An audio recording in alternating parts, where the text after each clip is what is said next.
Graça e paz do Senhor Jesus. Hoje, Ezequiel capítulo 22.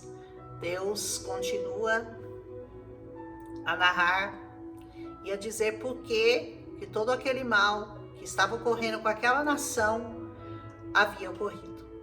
Primeiro, Deus alertou para que eles não chegassem nesse dia, para que não houvesse tamanho derramamento de sangue, tamanha tristeza, tamanha dor. Deus avisou, Deus mostrou, Deus pediu, Deus mandou profetas e mais profetas. Mas eles sempre fazendo coisas que não agradavam ao Senhor. E agora o Senhor então está mostrando a eles por que isso aconteceu com vocês. Muitas vezes a gente não entende algumas coisas que acontecem na nossa vida. Eu não fiz nada para merecer isso, ou eu tenho agido corretamente, por que esse mal me sobreveio? Aquela nação talvez tivesse esses mesmos questionamentos, né? Por que esse mal sobreveio até nós? Mas o Senhor é que vai narrar as práticas de abominações que eles faziam. E ele diz: veio a mim essa palavra do Senhor. Filho do homem, você a julgará? Você vai julgar essa cidade? Você julgará essa cidade sanguinária? Então, confronte-a com todas as suas práticas repugnantes.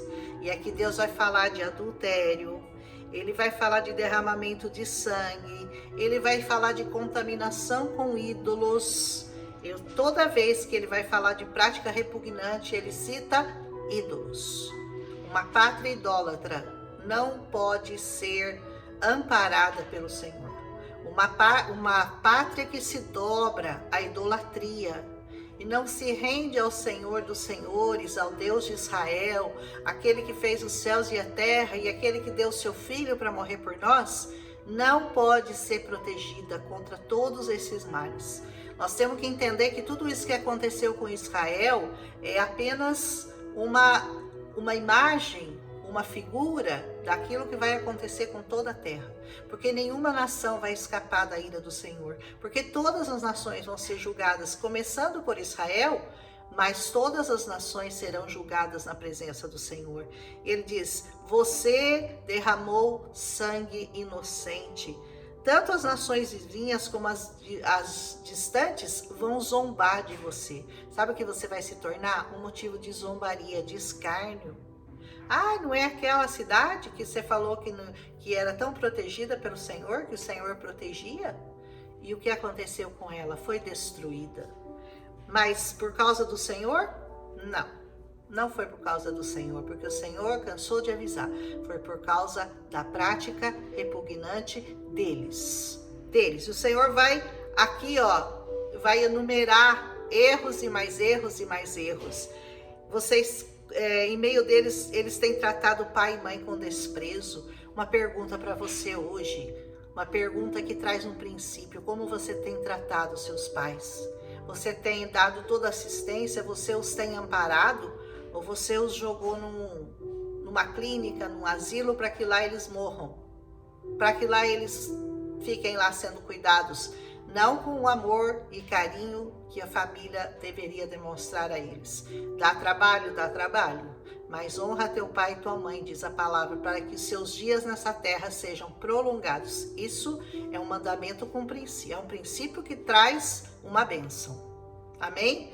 Diz assim: tem oprimido o estrangeiro. Como você tem tratado o estrangeiro? Como você tem tratado o mendigo? Como você tem tratado o pobre? Como você tem tratado aquele que necessita de pão? E não só de pão, mas precisa dessa palavra, porque essa palavra também é pão. Você tem negado esse pão ao oprimido, ao estrangeiro, aquele que não conhece o Senhor? Como que você tem tratado ele? E diz assim: você tem maltratado o órfão, a viúva. Você desprezou minhas dádivas sagradas, profanou meus sábados. Toda vez que ele vai falar daquele povo, ele fala da profanação dos sábados.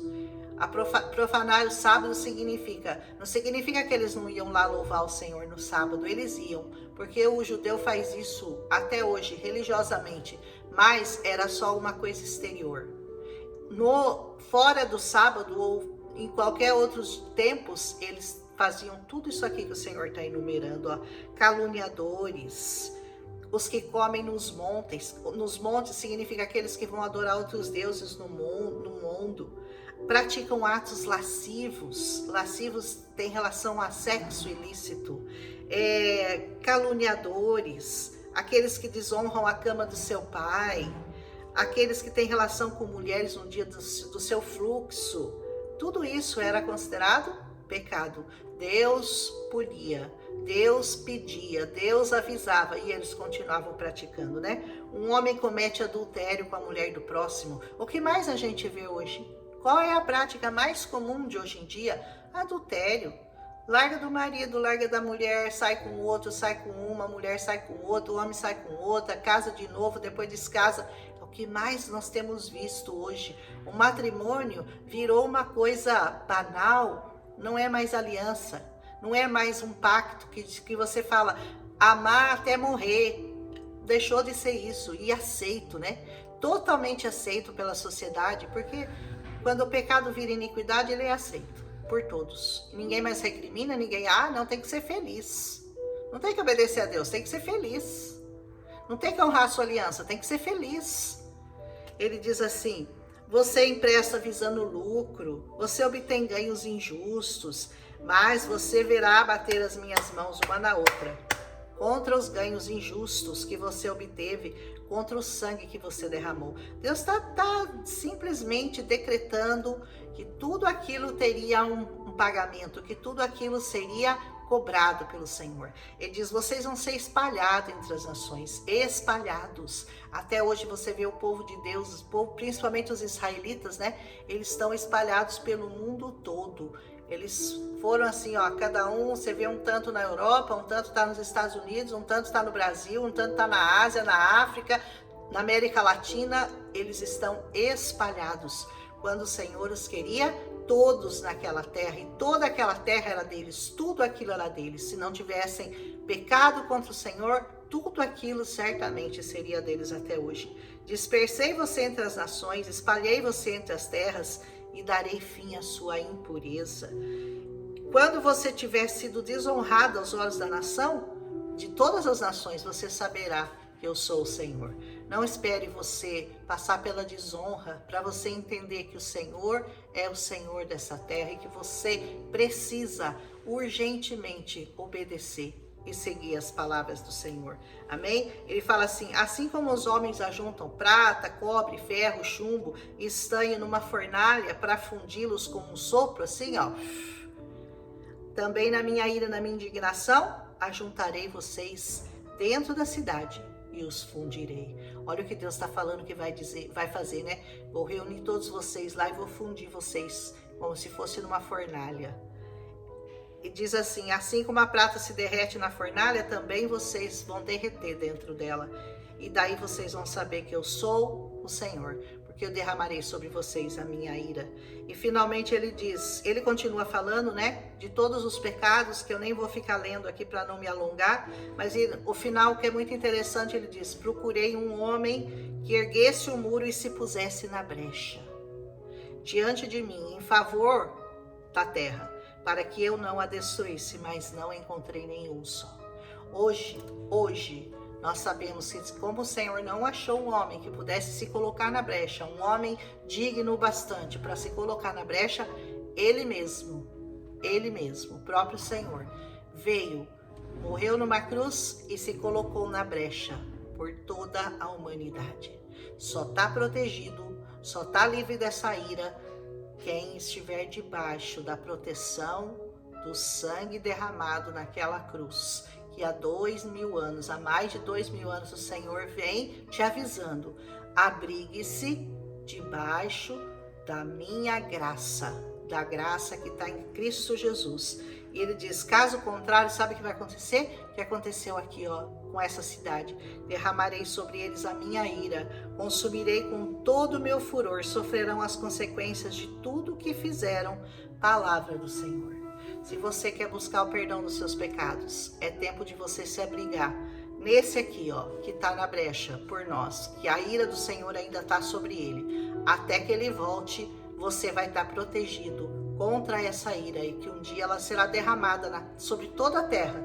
foi derramada nessa época contra Israel, mas um dia será derramada contra todos nós. Amém? Que nós estejamos então cientes e que nós busquemos nos abrigar nesse homem que se colocou na brecha, que é nada mais, nada menos do que o próprio Senhor, porque não havia um homem para fazer isso, por isso ele mandou o seu filho, e no seu filho nós cremos, e no seu filho nós sabemos que nós temos abrigo e proteção, apesar dos nossos pecados, contra a ira do Senhor.